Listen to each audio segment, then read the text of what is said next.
Everyone. आज इस video में हम बात करेंगे एब्सोल्यूट लायबिलिटी के कंसेप्ट के बारे में। और स्पेसिफिकली ये जो वीडियो है ये उन केसेस के लिए है जहाँ पे अगर एक एब्सोल्यूट लायबिलिटी से रिलेटेड कोई फैक्चुअल क्वेश्चन आ जाता है तो आप उसको आंसर कैसे करेंगे। नाउ एब्सोल्यूट लायबिलिटी का जो कंसेप्ट है, for the first time India में जस्टिस भगवती ने MC Mehta versus union of India में, जिसको popularly oleum gas leakage case भी कहते हैं, इस केस में ले डाउन किया था। और हमें ये जानना भी ज़रूरी है कि जो ओलियम गैस लीकेज केस में एब्सोल्यूट लायबिलिटी का प्रिंसिपल दिया गया है, ये बेसिकली स्ट्रिक्ट लायबिलिटी जो कि राइलैंड्स वर्सेस फ्लेचर का केस जो इंग्लैंड में 1868 में दिया गया था लॉर्ड ब्लैकबर्न के द्वारा, उनके द्वारा वो जो कंसेप्ट था उसका ये एक्सटेंशन है एब्सोल्यूट लायबिलिटी, जिसको इंडिया में जस्टिस भगवती ने MC Mehta versus union of India में अप्लाई किया। एब्सोल्यूट लायबिलिटी को समझने से पहले हमें ये भी जानकारी होनी चाहिए कि स्ट्रिक्ट लायबिलिटी क्या होता है, क्योंकि एब्सोल्यूट लायबिलिटी जो है वो स्ट्रिक्ट लायबिलिटी का ही एक्सटेंशन है।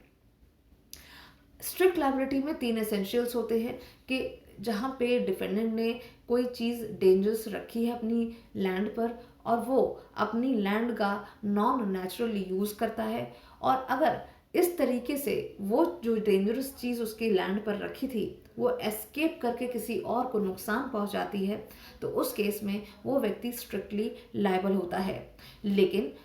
ऐसे केस में जो डिफेंडेंट है वो 5 डिफेंसेस ले सकता है कि वो स्ट्रिक्टली लायबल कब नहीं है। तो उस केस में कुछ 5 एक्सेप्शंस जो होते हैं वो हम एक अलग वीडियो में डिस्कस करेंगे, लेकिन एब्सोल्यूट लायबिलिटी का जो कंसेप्ट है उस पर हमारा मेन फोकस है। स्पेशली जब आप फैक्चुअल क्वेश्चन को अटेम्प्ट करेंगे जो एब्सोल्यूट लायबिलिटी से रिलेटेड है, उसको कैसे करेंगे, ये वीडियो इसी बात के लिए डिवोटेड है। नाउ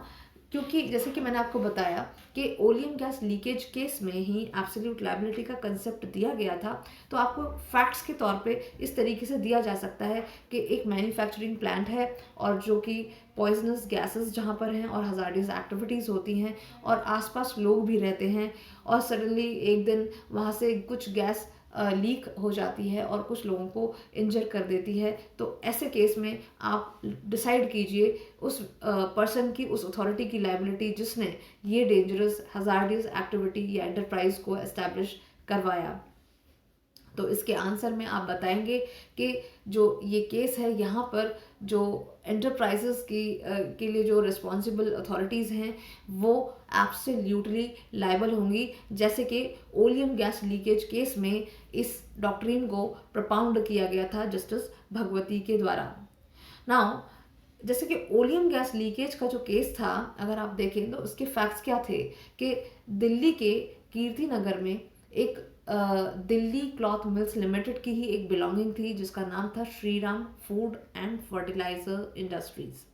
नाउ इस इंडस्ट्री ने कुछ जो भी एक्टिविटीज़ कैरी ऑन कर रहे थे वहाँ पे ओलियम गैस को भी वो यूज़ कर रहे थे। नाउ ये ओलियम गैस एक दिन, इनफैक्ट 2 दिन 4 और 6 दिसंबर 1985 में कहीं लीक कर जाती है जहाँ पे आसपास लोग भी रहते हैं और लोगों को यहाँ पर सीरियस तरीके से डैमेज हुआ। यहाँ पे इवन एक जो 30,000 का एक एडवोकेट थे वो भी इसकी वजह से उनकी भी मृत्यु हो गई, और इसी तरीके से और भी बहुत सारे लोग अफेक्टेड हुए, और जिसकी वजह से under article 32 of the Indian constitution petition डाली गई against such an activity which is being carried out in the human vicinity. Now यहाँ पे जो डिसीजन था कोर्ट का जो कि जस्टिस भगवती ने MC Mehta versus union of India या ओलियम गैस लीकेज केस में दिया था, और उन्होंने क्या हेल्ड किया कि ये जो कंसेप्ट, जो ये सारी चीज़ें हुई हैं, ये बेसिकली जो स्ट्रिक्ट लायबिलिटी है उसी का ही एक एक्सटेंशन है। नाउ स्ट्रिक्ट लायबिलिटी के केस में क्या हुआ था, या स्ट्रिक्ट लायबिलिटी का केस कब मानते हैं हम, कि जब कोई भी व्यक्ति कोई डेंजरस चीज़ अपनी लैंड पर रखता है और वो जो चीज़ है वो एस्केप कर जाती है, और साथ में जो लैंड का यूज़ होता है वो नॉन नेचुरल लैंड का यूज़ होता है, नॉन नेचुरल तरीके से होता है वो। और जब ऐसे में चीज़ एस्केप कर जाती है किसी और की लैंड पे और उसको नुकसान पहुंचता है, तो हम ऐसे में इस व्यक्ति को, जो डिफेंडेंट है जिसने ये तीनों एक्टिविटीज़ की हैं या एसेंशियल्स पूरे हुए हैं जिसके केस में, इस व्यक्ति को हम स्ट्रिक्टली लायबल ठहराते हैं। लेकिन ऐसा डिफेंडेंट अगर 5 एक्सेप्शंस जो कि हमने स्ट्रिक्ट लायबिलिटी में देखनी है, अगर वो 5 एक्सेप्शंस में को प्रूफ कर देता है कोर्ट के सामने, तो वो स्ट्रिक्ट लायबिलिटी से बच भी सकता है। लेकिन एब्सोल्यूट लायबिलिटी के केस में डिफरेंस ये होता है कि जो स्ट्रिक्ट लायबिलिटी में एक्सेप्शंस दी गई हैं, उन चीज़ों के यानी कि उन ग्राउंड्स के डिफेंस जो है वो डिफेंडेंट्स नहीं ले सकता एब्सोल्यूट लायबिलिटी के केसेस में। और इसी तरीके से इस ओलियम गैस लीकेज केस में भी कोर्ट ने ये हेल्ड किया कि अगर कोई ऐसी एंटरप्राइज है जो कि कोई हजार्डियस एक्टिविटीज़ को कैरी ऑन करती है, जो कि इनहेरेंटली डेंजरस है और जो कि लोगों की हेल्थ एंड सेफ्टी के लिए पोटेंशियल थ्रेट हैं, तो ऐसे में इस तरीके के एंटरप्राइज की कैसी ड्यूटी होती है, उसकी ड्यूटी होती है कि वो हाईएस्ट स्टैंडर्ड्स ऑफ सेफ्टी को मेंटेन करे, उनको अडॉप्ट करे। और अगर उसकी उस एंटरप्राइज की वजह से, प्राइजेस की वजह से अगर कोई किसी भी तरीके से कोई नुकसान किसी को पहुंचता है, तो ये उस डिफेंडेंट या उस एंटरप्राइज के का मैनेजमेंट करने वाली अथॉरिटी की नॉन डेलीगेबल ड्यूटी होती है। यानी कि ये ड्यूटी वो आप किसी और के ऊपर नहीं डाल सकता। वो वाले जो स्ट्रिक्ट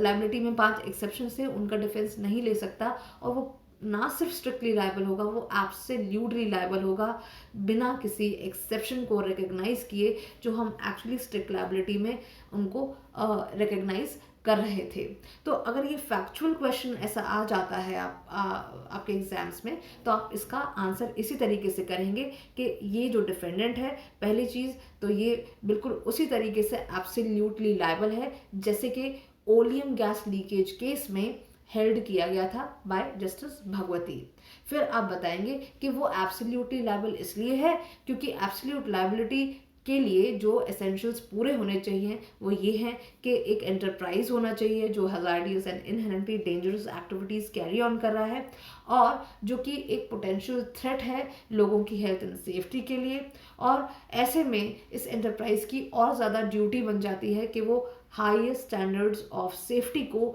मेंटेन करे, और अगर उसकी वजह से कोई भी नुकसान किसी को पहुंचता है, तो ऐसे में ऐसे एंटरप्राइजेस का क्या ड्यूटी बनती है, वो नॉन डेलीगेबल ड्यूटी बनती है। साथ में ना सिर्फ वो स्ट्रिक्टली लायबल होगा, वो एब्सोल्यूटली भी लायबल होगा without recognising any exceptions which is falling under the concept of strict liability. तो आई होप आपको ये जो कंसेप्ट एब्सोल्यूट लायबिलिटी का है वो इस वीडियो से समझ में आया होगा, और मेनली ये आंसर राइटिंग के पर्पस से मैंने वीडियो बनाई है, स्पेशली डीएसबी स्टूडेंट्स के लिए, जो कि बार बार मुझसे ये पूछ रहे थे कि आंसर राइटिंग में हम फैक्चुअल क्वेश्चन को किस तरीके से आंसर करें। आई होप आपको इस वीडियो से काफ़ी आइडिया होगा कि किस तरीके से आपको आंसर में क्या क्या चीज़ें इंक्लूड करनी है। Thank you so much for watching this video.